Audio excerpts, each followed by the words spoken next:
Ang dumi mula sa mga bahay, condominium, ospital, shopping mall, restaurant, kahit na zoo. Kung hindi konektado sa sewerage treatment facility, di diretso sa kanal, dadaloy sa estero hanggang makarating sa Manila Bay. Maliban na lang kung may septic tank o sariling treatment facility. Sa lahat ng mga esterong dumadaloy sa Manila Bay, itong Estero de San Antonio de Abad ang pinakamarumi. 1.3 billion MPN ang fecal coliform level nito. 100 MPN lang ang acceptable level. Ininspeksyon na ito dati ng ibang opisyal ng DENR. Pero ngayong si DENR Secretary Roy Cimatu ang lalakad sa gilid ng estero, imbitado ang media. Dinaanan ni Cimatu ang outflows na posibleng mula sa ilang establishmento. Manila Zoo ang nasita. Wala rin palang treatment plant ang Manila Zoo.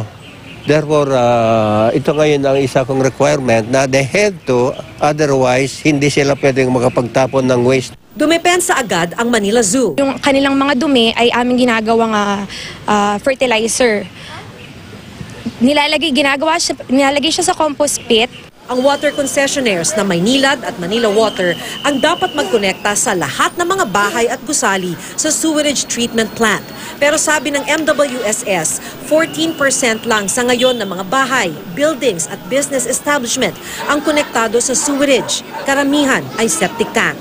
Pero dati na rin sinabi ng MWSS na marami sa mga septic tank nag-o-overflow dahil hindi nalilinis. Ang duming ito diretso sa kanal at dadaloy hanggang Manila Bay.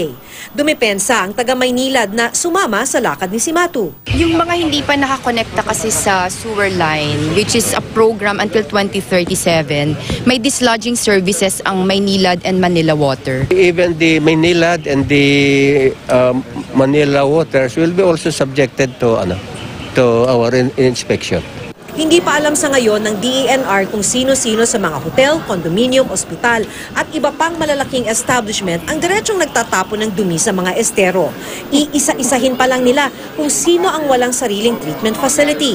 Ang tumpok ng sisi sa ngayon ay dumi ng mga illegal settlers sa gilid ng estero. Wala raw kasing septic tank kaya diretso ang dumi sa estero at ilog. Habang walang relokasyon, may pinag-aaralan daw na teknolohiya ang DENR para makontain ang dumi at hindi mapollute ang kabuang dadaluyan ng tubig. Maki Pulido, GMA News.